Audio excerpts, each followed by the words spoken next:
Listos. Comenzamos.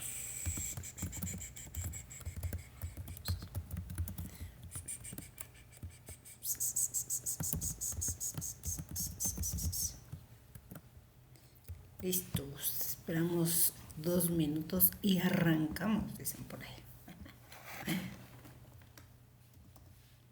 Arrancamos con todo lo que vamos a seguir viendo el día de hoy. Y quien esté. Los demás se lo perdieron. Es cierto, es cierto. Ahorita vamos viendo. 2 minutos y damos de tolerancia aquí nada más. 2 minutos y comenzamos. Vamos a dar seguimiento justo a nuestro tema del día de ayer. Nos quedamos en ¿no? Que casi ya no profundizamos más. Hoy sí nada más nos vamos a ver 1 hora, que sí estoy un poquito cansadita, entonces ayer se cansa uno de estar tanto pensando muchas cosas al mismo tiempo. Entonces también hay que tomarse un tiempo para relajarse. Si no, uno no carga energía. Entonces justo vamos a ver.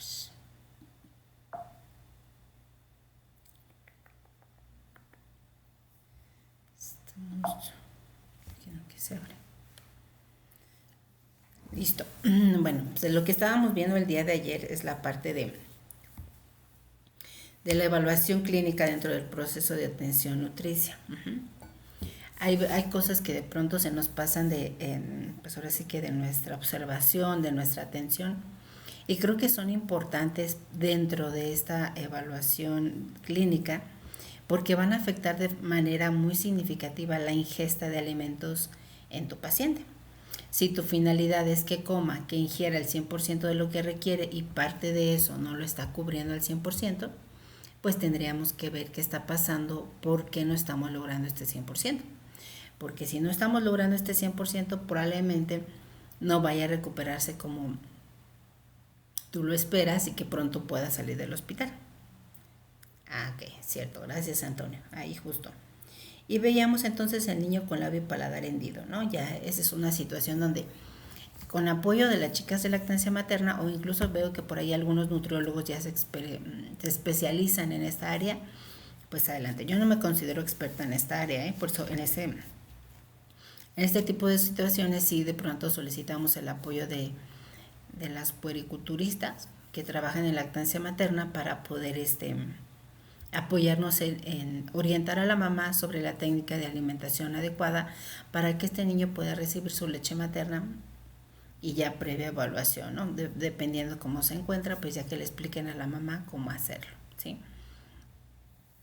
También en algún momento vamos a tener que cambiar la consistencia de los alimentos sólidos cuando inicie la parte de alimentación complementaria, porque muy probablemente pues la consistencia de estos alimentos no la vamos a progresar tan fácilmente.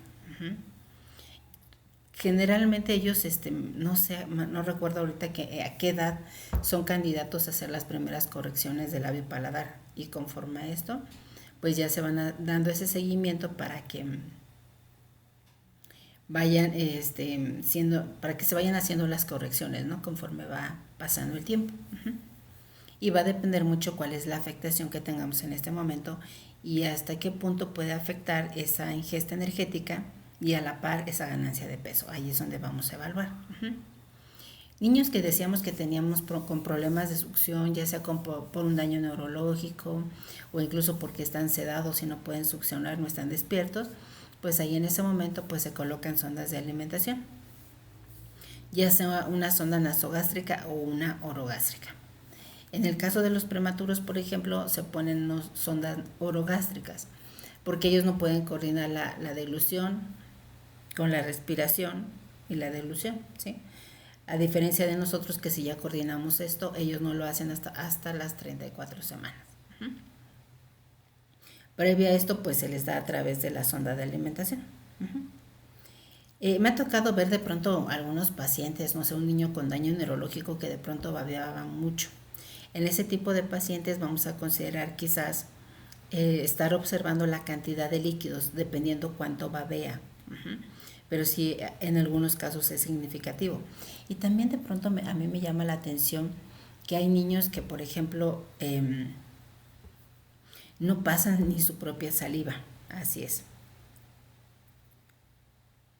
Ah, ok, gracias, Litsi. Sí, no pasa ni su propia saliva. Cuando un paciente no pasa su propia saliva, ahí te dice que muy probablemente no puede deglutir su propia saliva y hay que checar qué está pasando en este caso. Sí, porque no es normal, al menos que por alguna situación de daño neurológico afecte y esté babeando mucho, es muy probablemente que no está tragando su saliva. Ahí pues obviamente la parte médica ya se encarga de valorar y si no está pasando ni la saliva, muy probablemente va a requerir la colocación de alguna sonda de alimentación. Ya veíamos en algún otro momento que las sondas de alimentación de corta permanencia son aquellas que vamos a utilizar por menos de 3 meses, me parece, ya sea una sonda nasogástrica o una sonda orogástrica. Aunque hay unos materiales que de pronto puedes prolongar su uso porque son más flexibles y puedes usarlas por más tiempo, puede ser también. Y las de larga permanencia, pues ya hablamos una sonda de gastrostomía o una yeyonostomía, ¿sí? Son en aquellos pacientes donde por el cuadro clínico quizás ya van a meritar este tipo de sondas porque pues la recuperación muy probablemente vaya a ser muy lenta. Y justamente a razón de esto, pues también vamos a tener, por ejemplo, es importante que preguntemos qué tipo de sonda tiene, porque va a depender mucho el calibre de esa sonda para que tú evalúes qué tipo de alimentos vas a pasar por la sonda. Si de pronto tú haces una densidad energética, no sé, de 1.5 hasta 2 kilocalorías por mililitro, muy probablemente ese licuado va a quedar muy espeso y probablemente podamos tapar la sonda. Es importante que preguntes de qué calibre es. Eso también nos ha tocado ver que quizás de pronto cambiamos algunos alimentos para hacer más soluble el licuado cuando es una polimérica artesanal. Cuando es una polimérica comercial o un sucedáneo de leche materna o la misma leche materna, no hacemos tantos ajustes porque realmente son más solubles, son más líquidos y tienen buen aporte energético. Ahí no hacemos tanto estas adecuaciones, pero en este caso sí. Entonces hay que estar checando qué tipo de sonda tiene y en base a eso evaluar qué tipo de alimentos vamos a pasar a través de esa sonda.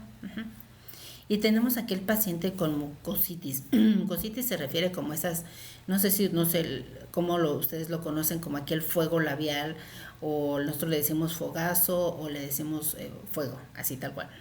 Pero es como un tipo lesión a nivel de la piel, bueno, en algunos casos, y el otro es por dentro del labio, de la boca. Esa mucositis o esas lesiones pueden estar desde la boca hasta el ano. Va a depender mucho de la condición clínica del paciente. Por ejemplo, esto es más común en el paciente oncológico que tenga mucositis en toda la parte del tracto digestivo. Si de pronto no duele y lastima, vas a tener que ajustar el tipo de alimentos que vas a dar. Quizás no vas a dar tanto los alimentos muy ácidos. Y considerar alimentos también de consistencia muy suave. Si de pronto va a depender de la severidad de la mucositis, quizás en algún momento vamos a tener que considerar complementar con una dieta polimérica artesanal o bien, en su dado caso, con nutrición parenteral, dependiendo del grado de esa mucositis, ¿sí? Pero en algunos niños está desde la boca hasta los pies. Gracias, Jessy. Gracias. Saludos desde Paraguay. Qué bueno. Me da gusto, Jessy. Que les sea de utilidad. Y aquí estamos en la platicada. ¿Sí? Entonces vamos a ir viendo esto en ese tipo de pacientes. Ya vamos por la parte de la boca. Quizás también me acuerdo si puse aquí, a ver, viene más de la boca. Sí, viene más de la boca. En la parte de la boca, por ejemplo, dice, me recibí desde hace poco como no 13 y aprendí mucho. Qué bueno. Me da gusto, Jessy. Sí, pues realmente pues todo el tiempo estamos aprendiendo, los pacientes son diferentes, las situaciones son diferentes y cada día pues esto es constante cambio. Y hay que irnos adaptando a esos cambios para ver qué otras posibles soluciones tenemos a estas pues diversas situaciones que se nos presentan. También en la boca es importante checar los dientes, si los dientes están completos. Hay veces se nos pasa. Por ejemplo, en algunos niños, dependiendo del medicamento, como que les causa mucha caries o lesión de los dientes, incluso se les caen más rápidamente. Ahí en esos casos vamos a tener que modificar la consistencia de la dieta. Entonces sí es importante que lo vayamos considerando. Y en base a eso, abre la boquita, a ver, enséñame los dientes. También incluso puedes ver que si ya se muestran picados, es muy probablemente que este niño sí coma muchos dulces y que no tenga ese aseo bucal. Ajá. Fíjate, ahorita que me estoy acordando, es una práctica muy común que de pronto no lo hacemos tanto en el paciente con obesidad, ¿no? Que ya le haces el recordatorio de 24 horas y le preguntas, oye, ¿comes golosinas? No, yo no como golosinas. A ver, enséñame tu boca, ¿no? Y en la boca y nos va la parte de los dientes, pues nos va a decir si hay caries, es muy probable que sí coma mucho azúcar. Podría ser una sospecha por ahí donde podríamos indagar un poquito más. También importante en esta parte de la boca si hay algún absceso. En algún momento me tocó, por ejemplo, en algún paciente con un tumor a nivel de maxilar, pues traía un absceso aquí justo. Entonces ahí en ese momento pues no va a ser posible realizar adecuadamente la masticación.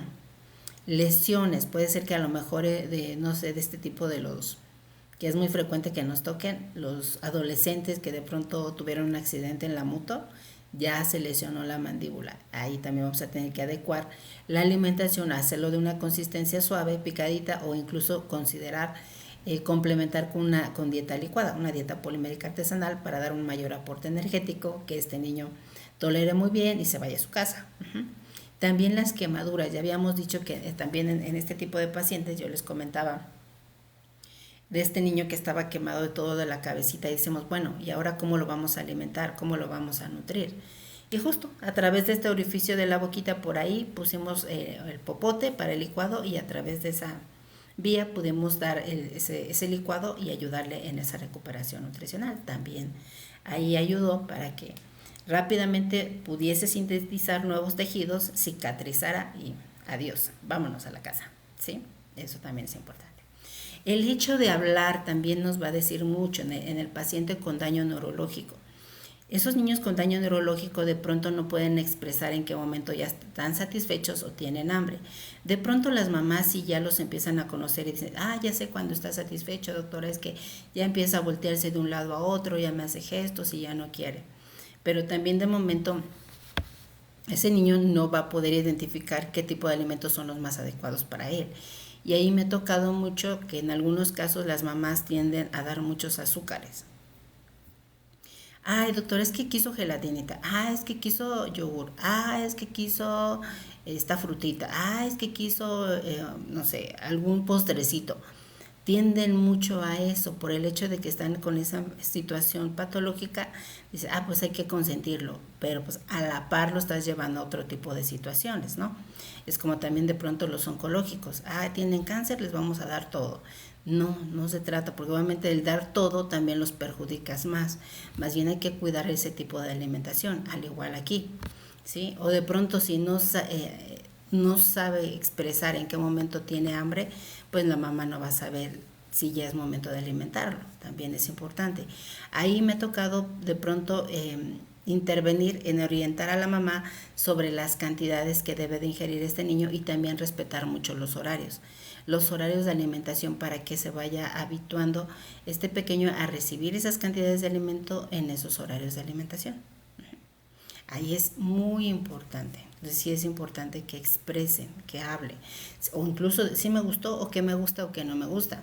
Hace poquito un paciente en la consulta estuvo bien vaciado, un adolescente que le decía, oye, me llega conmigo porque justamente lo refieren porque no come y está bajo de peso. Al momento de analizarlo yo digo, pues sí estás bajo, pero no es así como que muy significativo. Y ya yo le preguntaba, oye, a ver dime qué es lo que comes, no, tal, pero no ceno. Ok, ¿y por qué no cenas? ¿A qué se debe que no ingieras ese tipo de alimentos? No, pues es que no quiero. ¿Pero por qué no quieres?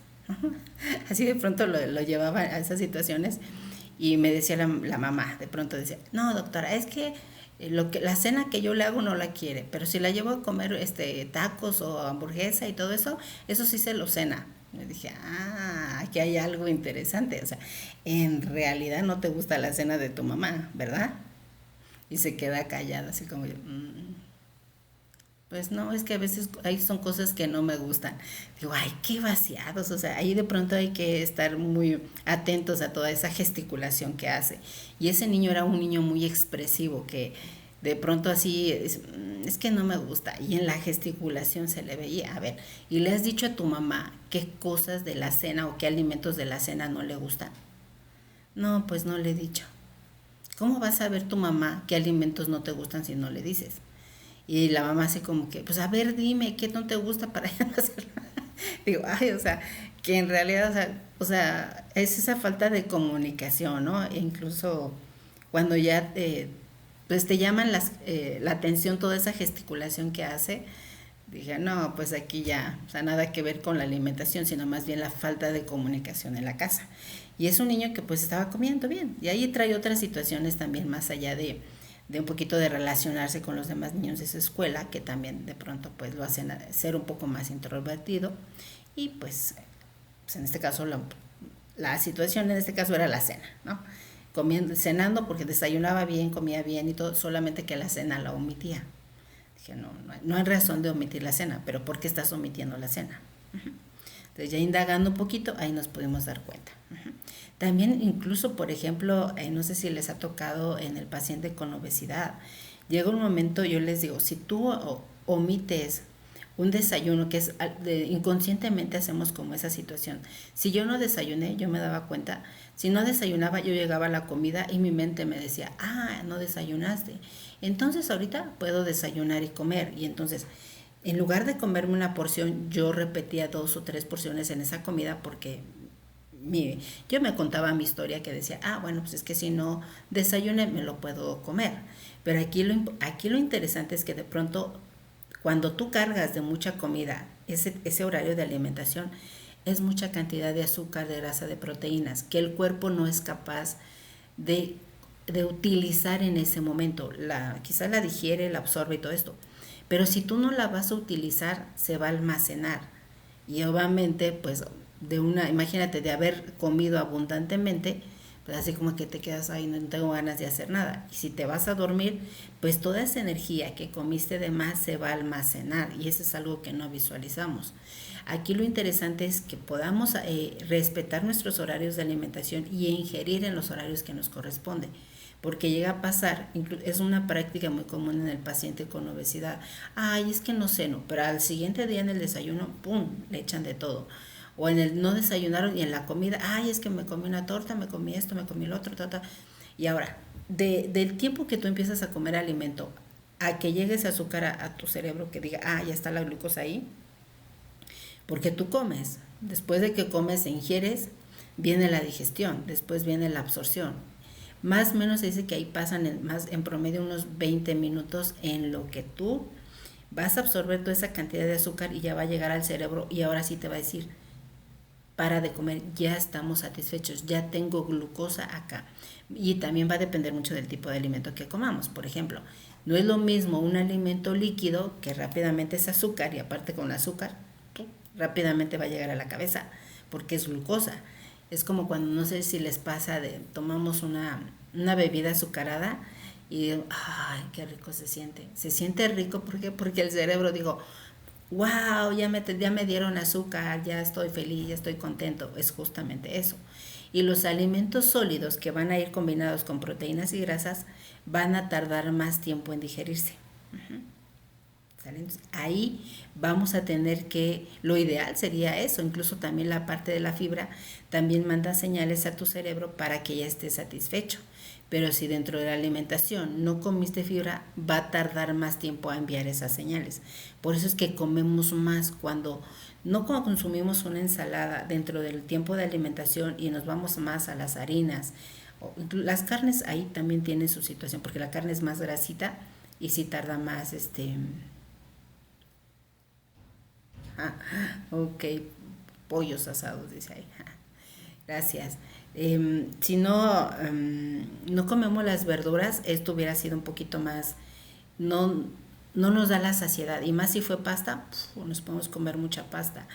Pero si comimos la ensalada, o sea, o incluso la pasta con la ensalada, esta fibra va a dar una mayor saciedad, ¿sí? Por eso dentro del plan de alimentación que tú hagas es importante que incluyas de todos los grupos de alimentos para que esta energía, estas grasas, estas proteínas, todo esto en combinación se libere más lentamente la energía y este paciente no tenga la necesidad de estar comiendo a cada rato, sino que realmente ingiera en este momento sus alimentos y posteriormente en 4 máximo 5 horas volver otra vez a comer. Y eso hace que esa energía que ingirió en esa comida se vaya liberando más lentamente hasta su siguiente horario de alimentación.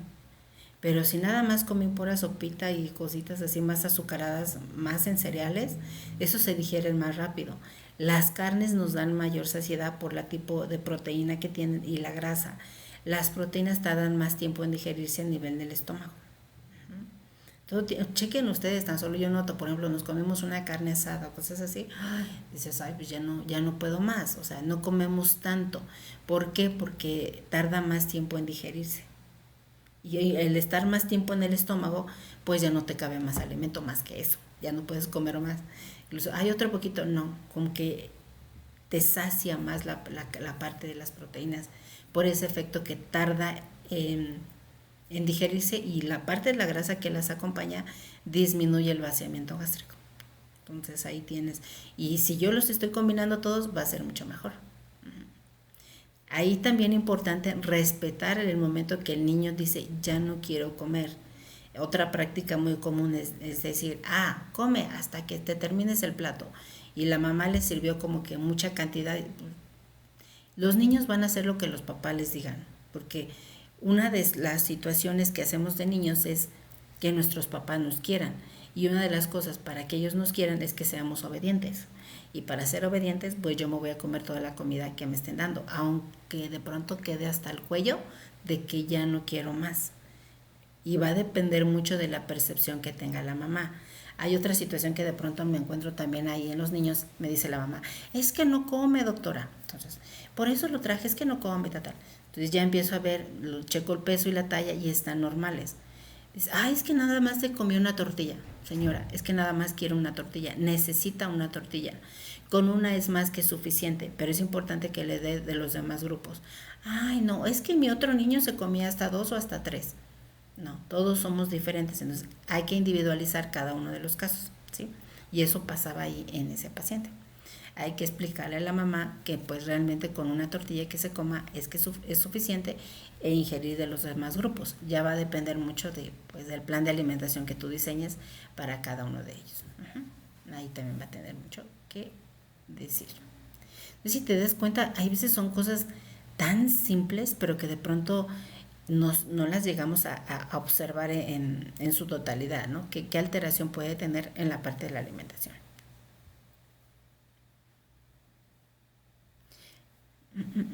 Y también todavía en la boca, la parte de candidiasis también es muy común. De pronto en los pacientes nos ha tocado con VIH o ya la parte de SIDA, llegan a desarrollar esa candidiasis. El tipo algodoncillo que de pronto le sale al bebé.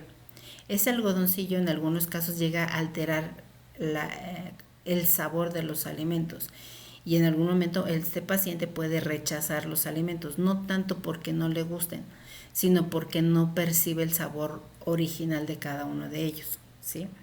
Y eso lo tienes que considerar. Por ejemplo, cuando iniciamos una alimentación complementaria con candidiasis, pues vas a tener ciertas alteraciones en la percepción de los sabores, porque este niño no va a poder asociar de manera adecuada los alimentos por esta candidiasis que tiene presente. Tómalo en cuenta, porque si no, a mí me tocó alguna vez y dije, es cierto. Y decía la mamá, es que no le gustan. No es que no le gusten, sino más bien no los alcanza a percibir por el algodoncillo que tiene. Ahí es esa parte. También otra situación que nos parece importante es la litosis. De pronto decimos, no pasa nada. Yo nada más, en esta parte yo analizo y digo, a ver, si no estás comiendo fibra, la fibra lo que hace es que se forme mejor la consistencia de la popó para que pueda salir y desecharse, ¿no? Pero una situación es que si no comemos fibra, ese mal olor va a salir por algún lado, por arriba o por abajo, ¿sí? La parte de la fibra es como envolver todos los desechos de los alimentos y los lleva pues a la popó para que sean eliminados. Si yo no desecho todas esas sustancias que mi cuerpo ya no necesita, es como esos alimentos putrefactos en el intestino van fermentándose con las bacterias a nivel intestinal y pues obviamente nos distendimos y pues nos empieza a doler, pero también una consecuencia de esto es el mal aliento. Así es que si quieres tener un buen aliento, come verduras, porque si no te va a oler feo la boca. ¿Sale? Sí es importante la parte de la fibra y agua, para que esta fibra atrape esos desechos de los alimentos y los elimine a través de la popó. El agua va a hacer que pues favorezca esa eliminación. En la parte del vómito, son muchísimas las causas que nos pueden alterar. Sí es importante que lo preguntes. Por ejemplo, cuando nosotros evaluamos la parte que decimos, evalúa la evaluación clínica del paciente. Yo te sugiero que vayas observando el paciente desde la cabeza hasta los pies. Ahí te va a dar muchísima información. Ya vimos en la cabeza que vamos a ver si el cabello está frágil, si sostiene su cabeza, si tiene una cabeza grande o si hay una cabeza pequeña. También ahí se me pasó, por ejemplo, también podemos llegar a tener microcefalia. Medimos el perímetro cefálico y desde ahí lo comparamos con los valores de referencia y ahí nos va a dar información. Y nada más es una cinta métrica. La otra es, tú observas los demás niños en condiciones normales, cómo juegan, cómo se desempeñan y todo esto, y tú notas la diferencia con aquellos que no hacen esto. Aquí hay algo raro, porque este niño, como los demás niños que está jugando, que está moviéndose, que se está riendo, esto no lo hace. Algo que me llama mucho la atención, por ejemplo, el niño que llora, un niño desnutrido llora, pero lo hace a un tono más bajo, así, apenas se le escucha el llanto, no tiene la energía ni para llorar, ¿sale? Pero un niño sano llora y cállenlo, porque hace mucho ruido, es un niño sano. Así digo, wow, qué interesante. Un niño sano hace travesuras, juega, se mueve, se divierte. Un niño enfermo no se mueve, está solamente así dormido, calmadito, sin hacer ruido. A veces les digo a la mamá, ¿qué prefieren, un niño enfermo o un niño sano? Un niño sano va a hacer muchas travesuras. Parte. Entonces, en el caso del vómito hay que identificar cuáles son las causas, si hay alguna situación con la dieta que no haya tolerado, quizás es alérgico a algún alimento y no lo consideramos, probablemente también le pasaron la alimentación, si eso fue algún licuado, una dieta polimérica, la pasaron muy rápido, entonces el niño vomitó, o quizás lo pasaron con algún medicamento, también puede llegar a pasar, porque de pronto no pensamos que es el alimento o fue la dieta, pero resulta que fue el medicamento que se le dio. Ahí tenemos que hacer esa distinción. También de pronto, es que traíamos mucha flema y vomitó. Ok. Por eso es importante la intervención o que estemos al pendiente de ese pase de visita, porque se van entregando los pormenores o la evolución del paciente del turno previo o incluso del día anterior, y ya tú puedes analizar cuál fue la causa de este vómito. O resulta que a lo mejor empezó a tener gasto biliar o en este caso distensión abdominal y vómito. Ahí son otras situaciones donde muy probablemente lo vamos a tener que dejar en ayuno a que sepamos qué está pasando con la parte del vómito y nuevamente poderlo evaluar, ¿sale? Sí es importante que preguntemos a la parte médica por qué está vomitando, qué está pensando que tiene el paciente, qué es lo que le va a hacer, qué estudios se van a realizar y cuál es el pronóstico del paciente. Ahí te va a dar mucha información, ¿sale? También importante qué tipo de medicamentos está ingiriendo, si quizás hay algunos que le estén causando este mismo malestar. Tienes que identificar de todos los medicamentos que tiene, saber cuál es la función y si alguno de ellos hay alguna interacción con algún nutrimento, pues hay que hacer los ajustes. O propiamente la misma enfermedad. Por ejemplo, un ejemplo claro, la mujer con esta situación de hiperemesis, ¿no? Gravídica. La mujer que durante el embarazo tiene pues náuseas o vómito, ¿sí? Ahí es propiamente de la situación, que también hay que tomar en cuenta que esas náuseas y vómitos solamente son por determinados meses, no va a ser todo el embarazo. Y si estos persisten, ¿hasta qué punto va a afectar la ganancia de peso pues, tanto de la mamá y a la par del bebé? Ese es un ejemplo. Luego también da mucha información de qué color es ese vómito. Muchas veces si es Por ejemplo, si es todavía de alimentos y ya tiene 3, por ejemplo, me ha tocado ver de pronto los prematuros, es que vomitó y vomitó lechita y no sé, apenas le estamos dando 2 mililitros cada 3 horas y ya lleva, no sé, unas 6 horas en ayuno. Se saca, o sea que no tiene buena peristalsis. Entonces, ahí nos está indicando que ese vaciamiento gástrico está disminuido, que no te va a aceptar una mayor cantidad de volumen hasta que no haya una mejora en esa perfusión o esa peristalsis a nivel intestinal. Hay muchas cosas que de pronto debemos de tomar en cuenta, ¿sale? Y en cuanto a las náuseas, ya vamos también en la parte de la boca, pues si el paciente tiene náuseas se sugiere fraccionar la dieta para mejorar, disminuir ese riesgo de que vomite. Entonces va con esa finalidad y que sean pequeñas porciones. No es lo mismo, si yo nada más le doy 3 tiempos y vomito toda la comida, pues no, de cambio mejor lo fracciono y aunque sea poquita comida, que la tolere y ya después le vuelvo a dar otro poquito. De preferencia que sean alimentos secos, me refiero a que no muy caldosos para que tenga una mejor tolerancia, podría ser. Y los líquidos quizás los manejemos entre las comidas para que esa retención de sólidos, que es energía, que es la que yo requiero para que siga ganando pesos y siga desarrollando, y si aparte le echo líquidos, es muy probable que si es mucho volumen, lo vaya a vomitar, va más en ese sentido. Y una dieta baja en grasas hace que disminuya el vaciamiento gástrico y eso puede ser que hay menos posibilidades de que vomite. No le des mucha grasa así, pues obviamente este alimento rápidamente se digiere, pasa al intestino donde se absorbe y ya de ahí se va a la parte del metabolismo y generación de nuevos tejidos. Va en ese sentido, ¿sí? Entonces es importante que analicemos cuál es la sintomatología que está presentando el paciente y que quizás también considerarlo a través de algún alimento que le está ocasionando. Puede ser al igual de algún medicamento. Uno u otro puede también llegar a ser este causal de esta sintomatología. Hay que evaluarlo. A nivel de la lengua, esta situación de atrofia papilar yo muy pocas veces la he visto, no sé si alguien más la ha visto, no, muy poco. Y esta lengua roja, hinchada, dolorosa, pues no, a mí me ha tocado pocas veces, pero obviamente dentro de la información bibliográfica te dice que se debe a una deficiencia de proteínas, de energía, de vitamina B2, B3, etcétera. Entonces es importante pues dar un suplemento de vitaminas para cubrir estos requerimientos de vitaminas del complejo B. Ahí está. Sí me ha tocado, por ejemplo, hay una que se llama macroglosia. Ay, está interesante. Donde los niños nacen con una lengua más larga. Eso sí, literal, son lengua larga. El síndrome se llama Pierre-Robin. Esos niños nacen con una lengua más larga que si de pronto no les facilita tanto el paso de los alimentos como también la succión de la leche materna. Está interesante. Otra situación de la lengua que también me ha tocado, y esa no le comenté aquí, es ¿cómo se llama esta?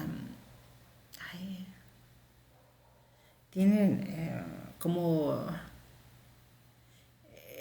la parte del frenillo, no me acuerdo, tiene una situación, frenillo corto, ahí está, frenillo corto, justamente esta parte del tejido que tenemos debajo de la lengua, en algunos niños no es muy corto, lo cual no permite que puedan atrapar de forma adecuada el pecho de la mamá para poder succionar la leche materna. En esos casos se pasan a cirugía, se hace la corrección del frenillo y es como ya esta lengua se libera y puede ya ahora sí atrapar el seno materno. Dije, wow, qué impresionante todo lo que de pronto puedes llegar a ver, evaluar en la parte de la boca. Es ahí donde... Y yo creo que aquí lo interesante es que pues obviamente esto ha sido como una recopilación de las cosas que he estado viendo de forma pues frecuente, ¿no? Y dije, pues esto va a afectar de forma significativa lo que el paciente va a comer y si no come bien, pues de pronto pues no lo voy a poder nutrir.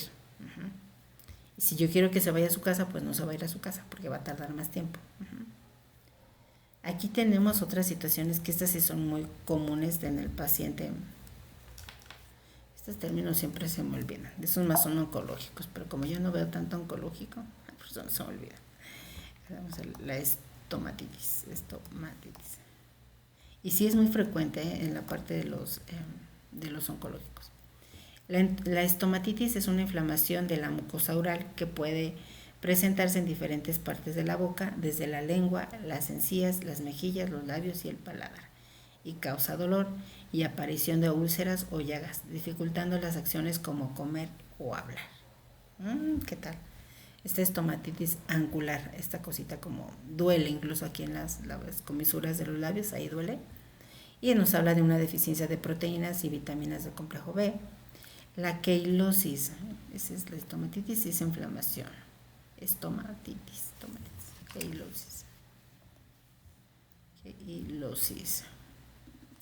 La queilosis, ay Dios.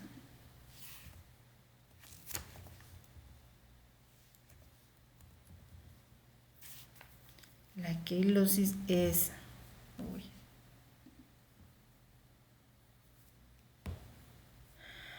la queilosis también conocida como queilitis angular o boqueras. Mira. Es una inflamación también de los labios que se caracteriza por la aparición de grietas o fisuras en las comisuras de la boca. Y también van en cuanto a la deficiencia de proteínas, energía y vitamina B12. Recuerden que de pronto el oncológico, dependiendo la fase en la cual se encuentra o la sintomatología, como que de pronto no tienen buen apetito y eso va a afectar a que puedan llegar a tener estas situaciones. En cuanto a las encías, si estas encías son sangrantes, pues también se debe a la deficiencia de vitamina K o C. Interesante. Ahora vamos con el cuello. Ya pasamos la cabecita, ahora vamos en el cuello. Este es algo muy común que de pronto se nos pasa. Cuando tienes un paciente con obesidad, obsérvalo. Dile, a ver, ¿me dejas ver tantito tu cuello? Si tiene esta situación de manchado el cuello, pues ya no está hablando que hay una resistencia a la insulina. Y justamente esto se llama una acantosis nigricans. Cuando yo estoy observando esta situación y ya estoy observando esa resistencia a la insulina, ¿qué me quiere decir? Que quizás este niño ha estado sometido a altas cantidades de azúcar, donde pues ya su insulina ya no responde a esas ingestas elevadas tanto, que muy probablemente si no se corrige puede llegar a evolucionar a una diabetes. ¿Por qué? Porque de pronto después la insulina ya no va a ser suficiente para disminuir esos niveles de glucosa a los cuales el niño se está exponiendo. Mucha azúcar. ¿Qué voy a hacer en ese caso? Voy a fraccionar la dieta para no cargar de tanto glucosa, de tantos azúcares cada tiempo de alimentación. Y a la par voy a disminuir el aporte de esos hidratos de carbono. Aumentar la ingesta de fibra y de líquidos para que haya una mejor, no haya tantos picos de glucemia, sino que normalmente este flujo de glucosa de cada uno de los nutrimentos sea de forma constante. Y aparte también ponerlo a hacer actividad física. Dice, me interesó lo de bioneuroemoción. Qué bueno Ale. Sí, toda esa parte de emocional y toda esta situación la platicamos o la vemos mucho en la parte de Instagram. Ahí es donde les subo de pronto los videitos de esa situación. Porque viene la otra parte. ¿Qué tipo de actividad física le recomiendan a los niños? Mira, realmente como actividad física, la que quieran hacer, pero que se muevan. La que quieran hacer. ¿Sí? Porque ahí de pronto te vas a encontrar. Es que no tengo dinero, es que no tengo tiempo, es que, todos los es que sabidos y podrá haber. Muévete en lo que puedas hacer. Luego le digo a la mamá, póngala a lavar los trastes, póngala a barrer, póngala a trapear. Eso también es actividad física y cansa mucho. Yo también cuando lo hago digo, uy, esto es muy cansado. Cansa más que ir al gimnasio, ponerme a barrer y a trapear, ¿sale? Eso también cansa. Entonces, si de pronto la niña dice, no quiero hacer actividad física, ponla a barrer, ponla a trapear, a hacer las cosas, a moverse, ya sea caminar, jugar fútbol, moverte, de verdad que se muevan, pero muévete, lo que tú quieras, pero muévete. Porque de plano el paciente con obesidad no se mueve, no hace nada. ¿Sí? Entonces muévete, hazlo. Porque justamente esta parte del cuerpo donde estamos acumulando energía, acumular energía, ¿qué quiere decir? Que no la estás utilizando y nada más le estás echando. O sea, nada más estás come, pero no utilizas lo que comes. Y de pronto dicen, es que no sé por qué subo de peso. De pronto ahí se eleva muchísimo la energía que comemos cuando nos vamos mucho a las golosinas, a las galletitas, a los dulces. Ahí se dispara mucho la energía. Normalmente en una alimentación habitual, donde preparada en casa, incluyendo de todos los grupos, no te lleva una ganancia excesiva de peso. El detalle es que cuando nos vamos fuera o estemos más preferencia por ese tipo de alimentos, es ahí donde se va a disparar. Y vaya que sí se dispara mucho la energía, entonces ahí es importante estarlo valorando. Y hay que gastar la energía, no va a haber forma de que controle la ganancia de peso si no se mueve. Y si estoy comiendo de más, pues menos. ¿Sale?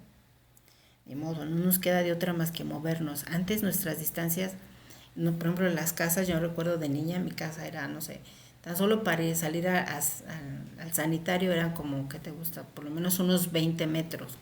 Y tenías que ir hasta allá. Y ahora no, ahora nada más da la vuelta y ya estás en el sanitario, otra vueltita y ya estás en la recámara, otra vueltita y ya estás en el comedor. En realidad no haces actividad física en casa.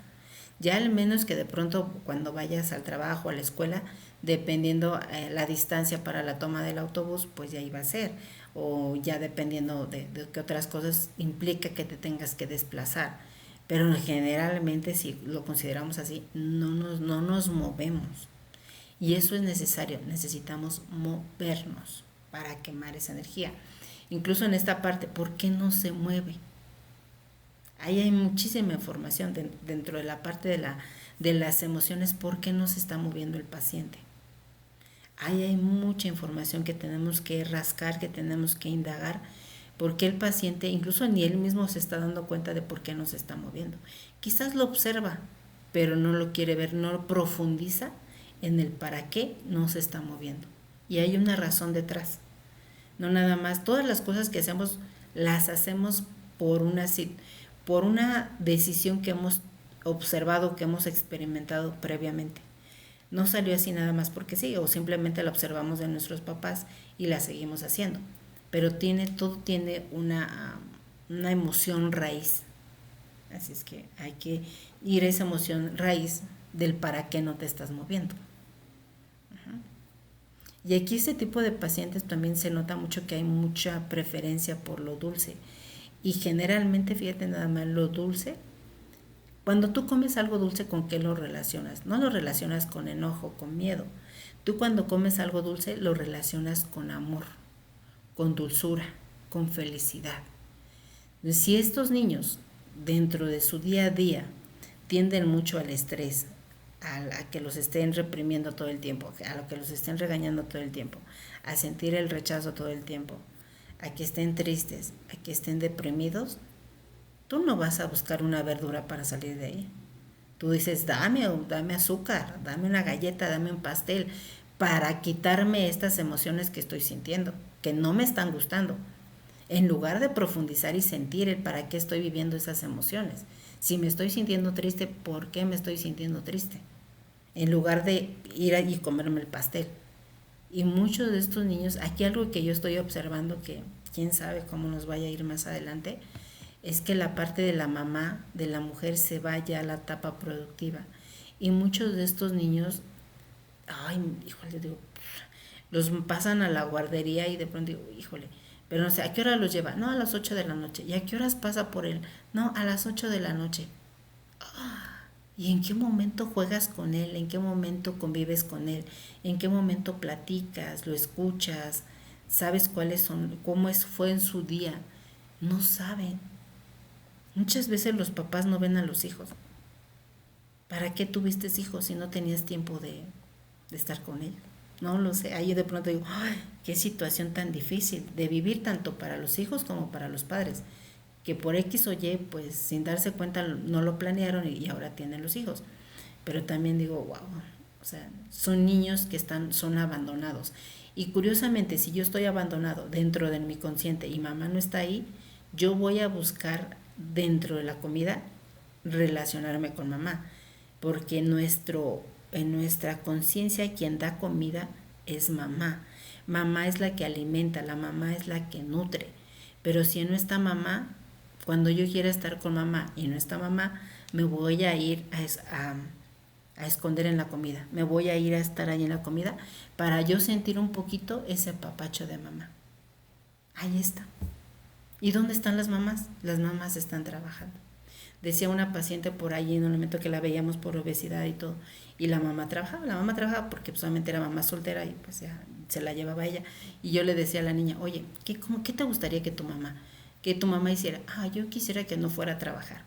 Pero yo creo que ahí dentro de esa parte también es importante que la mamá le diga a la niña cuál es la situación en la que están viviendo, porque muchas veces las mamás dicen, pues yo me voy a trabajar porque creo que es lo mejor, para mi hijo, pero no ha platicado con el hijo cuál es su impresión de lo que ella está haciendo.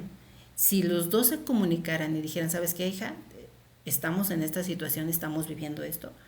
Tú quieres que, pues ahora sí que vaya a ir a la escuela, que traigas zapatos, que traigas un vestido, pues apóyame porque también necesito trabajar para yo traerte esto.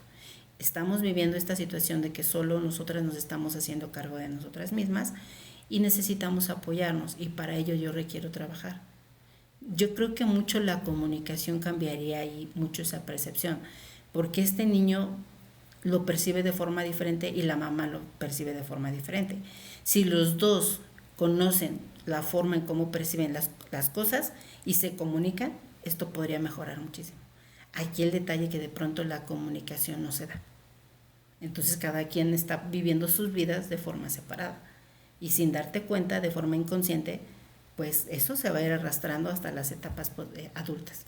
Yo eso hasta ahorita me he estado dando cuenta, porque dentro de mi historia de vida, mi mamá no se hizo cargo de mí, éramos 10 hermanos. Aquí fue la situación diferente, que eran mucha familia.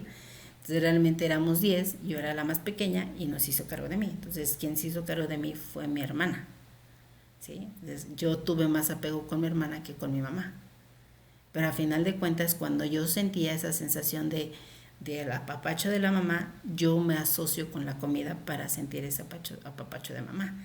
Y curiosamente, esta me doy cuenta, ya me estoy viendo, la parte de los lácteos, cuando me siento tristona y digo, quiero un poquito de apapacho, quiero una lechita, ¿no? Voy y me tomo un vaso de leche, así calientita, y digo, es así como que me siento, en ese momento te soy honesta y me siento el apapacho de mi mamá. Digo, mamita, me está dando una lechita. Ajá. Incluso si de pronto le pongo chocolate, ahí ya para mí fue mi apapacho, mi amor, mi ternura de la mamá. Ya la mamá ya no está, mi mamá ya falleció, pero una forma de que mi inconsciente dice, quiero el apapacho, pues tómate un vasito de leche con chocolate. Uh-huh. Sí, pues ahí está, de modo. Ya cuando lo he estado observando digo, pues sí, ahí está. Bueno, hay veces que sí lo hago, hay veces que no lo hago, pero cuando lo hago me hago consciente, digo, mira, aquí todavía estoy buscando. Y también tiendo mucho a la parte de los lácteos. Los lácteos yo los asocio mucho con mamá. Mamá me daba mucho ese tipo de alimentos. Entonces sí, muchos de los alimentos que tenemos cierta preferencia los asociamos con ciertas situaciones que hemos experimentado en la vida, tanto los que nos gustan como los que no nos gustan. Ahí hay, por ejemplo, quien no le gusta las verduras, que hay detrás de ese que no me gustan verduras, hay que indagar qué está pasando ahí, porque detrás de cómo nos relacionamos con las cosas hay una emoción, y si no me gusta eso con lo que me relaciono es porque esa emoción que yo experimenté no fue agradable. Tengo que rascarle para saber qué hay ahí.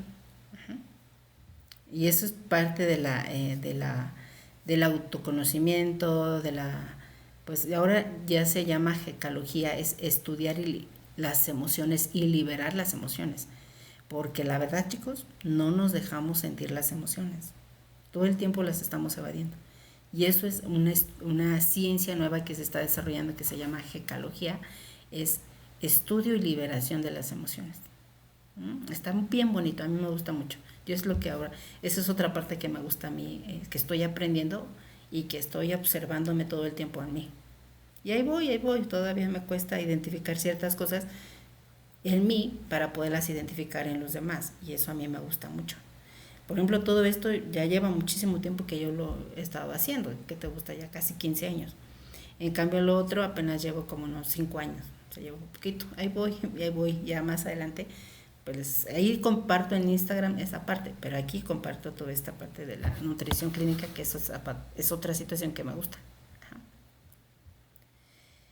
Y después tenemos, ya vamos ahora sí en el nivel del esófago. Oye, Sí, gracias, Sofía. A nivel del esófago, imagínate todo lo que puedes llegar a ver ahí. Por ejemplo, las varices esofágicas, ¿no? Desde ese sentido, pues hay que modificar la consistencia de los alimentos que sean suaves, porque un paciente de varices esofágicas muy probablemente es un paciente hepatópata. No todos los casos, pero es muy probable, ¿sí? Nos han tocado, por ejemplo, quemaduras en los pacientes por ingesta de cáusticos. Es que se tomó el cloro, es que se comió la sosa. Dices, ¿qué momento se la comió? Sí, se la comió. O de pronto nos ha tocado de estos niños que se comieron la pila del reloj, unas chiquititas, se la pasó, dije, chin. Y al momento que entra en contacto con la acidez del estómago, se libera la sustancia de la pilita y es donde quema. O sea, ya hay que estar vigilando porque en el momento está, al quemarse y cicatrizar, disminuye la luz esofágica. Y son niños que de pronto van a tener que ser candidatos a dilataciones esofágicas para nuevamente abrir la luz del esófago y poder aumentar pues ahora sí que la consistencia de los alimentos. Porque dependiendo el diámetro de ese esófago, va a pasar cierta cantidad de líquido por ese esófago. O sea, un alimento espeso no pasaría por ahí. Dicen, no, es que esto no lo puedo pasar. Pero si lo hacemos muy diluido, sí lo pasa. Pero también es poco a poco, conforme vaya esta mejoría, ahí se va a notar. Y eso hay que estarlo evaluando, porque por ejemplo, si se quemó toda la parte del esófago, generalmente pues va a tardar tiempo en recuperarse y esos niños ya son candidatos a sondas de gastrostomía. Y ahora la alimentación la van a recibir por la gastrostomía, en lo que hay una mejoría del esófago y nuevamente se va a utilizar. Pero mientras, pues ahí no lo podemos usar. Pero si en dado caso es susceptible a que no haya una afectación importante, lo podemos utilizar. Otra también que de pronto se me viene a la mente es una atresia esofágica. Son niños que de pronto no tienen el esófago desarrollado al 100%, ya se hace la corrección a nivel quirúrgico, pero en ese lapso de tiempo se alimentan por la gastro y después ya se vuelven a conectar. Entonces eso es la ciencia de todo esto. Y en algunos, por ejemplo, que de pronto esta atresia o no está completo este esófago, se hace una corrección, una anastomosis con una parte del intestino que se resecciona y se coloca a nivel del esófago, pero ahí de pronto también algunos niños no tienes que hacer una progresión de la consistencia de los alimentos, porque hay algunos que me decía la mamá, es que por ejemplo una galleta dura le cuesta trabajo pasarla, pero una sopa de pasta sí se la come bien. Ah, ok, muy bien. Todo ese tipo de alimentos yo le digo, observe cómo realmente cuáles sí tiene esa predilección y no hay ningún problema y cuáles no, porque eso nos va a dar información y en base a los alimentos que coma, cómo podemos hacer para que realmente estemos cubriendo las kilocalorías que va necesitando en lo que hay una mejor tonalidad de ese esófago. Bueno, no esófago, sino la parte del intestino que se colocó como esófago. Para conectar pues ya el estómago con parte de la laringe y pueda comer el paciente. Sí. Y justamente en esa parte de la consistencia de los quemados hay una disminución de la luz esofágica, hay una estenosis, un estrechamiento y pues aquí justamente vamos a tener que ver la consistencia de los licuados, porque ellos van a tener que ser muy finitos para que pasen por ese esófago. Y en el lado contrario, la parte de la esofagitis, pues también, o el reflujo gastroesofágico, ya sea uno u otro, sí es importante quitar todos esos alimentos irritantes, lo que son picantes, alimentos muy ácidos, y también va a depender mucho de la tolerancia del mismo paciente. Y en algunos casos, por la parte del reflujo gastroesofágico, se sugiere concentrar la fórmula láctea. No necesariamente se ha visto que el hecho de que concentren revierta el reflujo, más bien ahí la parte del reflujo es el tratamiento médico, pero de pronto más allá de tener un impacto sobre aumento de la presión del esfínter esofágico inferior, va más por la tranquilidad de los padres, que ellos ven que esa parte de ser la leche más espesita, el niño la va a tolerar mucho mejor. Eso es lo que ellos ven, entonces hasta ahí. ¿Sale? Ahí, gracias Antonio por ese regalo. Y chicos, hasta aquí nos quedamos. Nos falta el estómago. Vamos todavía. Muy interesante. Vamos con tiempo. No hay pérdida. No hay pérdida, no hay prisa. Y entonces lo vamos a ir haciendo de forma paulatina, con calma. Este es un tema que me gusta muchísimo para que podamos conocer un poquito cómo se va comportando todo esto. ¿Sale? Pues dudas, preguntas, ninguna. Aquí ahí tenemos unos minutitos. Y les recuerdo que iniciamos nuestras clases en línea el próximo 5 de septiembre, donde vamos a ver todo esto, pues así de manera práctica, cómo lo vas a poder utilizar, qué es importante que valores en el paciente, pero ya en la parte práctica. Yo de pronto de lo que sí me he encontrado no hay quien te comparta la práctica, no hay quien te diga cómo hacerlo, desgraciadamente. Yo tuve que aprenderlo yo sola y pues dije, bueno, ya sé cómo hacerlo y ahora pues ya empiezo a compartirlo, ¿no? Pero realmente no hay ni en ningún libro que te diga así como a detalle qué es lo que tienes que hacer, no te lo dicen. Te echan puro rollo mareador. Sí, pero dime cómo lo hago. Yo soy muy práctica, digo, a ver, dime cómo lo hago. Y ya, yo lo hago, va. Y voy a ir aprendiendo conforme lo vaya haciendo. Ok, va. Pero no hay mucha información con el hacer. Así, de forma muy específica, no, ¿sale? Entonces justamente es lo que vamos a ver en estas clases en línea, donde vamos a enfocarnos más en la parte práctica. En el momento que tú más practiques, más habilidades vas a desarrollar. No hay forma de que tú desarrolles habilidades si no practicas. Si tú dices, quiero ser, por ahí decíamos, ¿no? ¿Quieres ser la mejor nutrióloga del planeta? Vas a tener que ver a los pacientes más complicados del planeta y con más número de veces. Muchas veces los vas a tener que ver porque justamente eso te va a hacer que desarrolles ese tipo de habilidades, ¿sí? La única diferencia que tenemos ustedes y yo lo hago muchas veces esto. Por ejemplo, ahorita en el área donde estoy, por lo menos donde está la UCIN, yo ahí veo, son 16 pacientes, los veo diario. Más aparte tengo 8 unos 5 en otro servicio. En total tengo 21 llevo diarios. 21 por 5 días llevo 100 pacientes diarios. Por un mes llevo 400 pacientes diarios. Bueno, de ahí 400 en un mes, 400 en un mes, ¿sí? Eso ha permitido que desarrolle ese tipo de habilidades de empezar a observar, mire, aquí así. Es eso. Empieza haciéndolo, practicándolo y paso a paso vas a ir desarrollando esa habilidad. Pero si no lo haces, no va a ocurrir ese cambio en tu vida, ¿sí? Recuerda, si queremos aprender a jugar fútbol, pues vamos a tener que meternos y enlodarnos y caernos y levantarnos. Porque de otra manera no vamos a aprender a jugar fútbol. No hay manera. Si todo el tiempo me quedo en la banca, no voy a aprender a jugar fútbol. Tengo que meterme, enlodarme y aprender a jugar el fútbol, ¿sale? Pues el día de hoy terminamos porque sí, ya hoy fue un día muy intenso en la parte del hospital, entonces hoy dije, no, hoy me he hecho nada más una hora, estoy cansadita y ya nos vemos el día de mañana nuevamente por acá para poder compartir. Recuerden, entre 6 o 7 de la tarde ya nos vemos por aquí, ¿sale?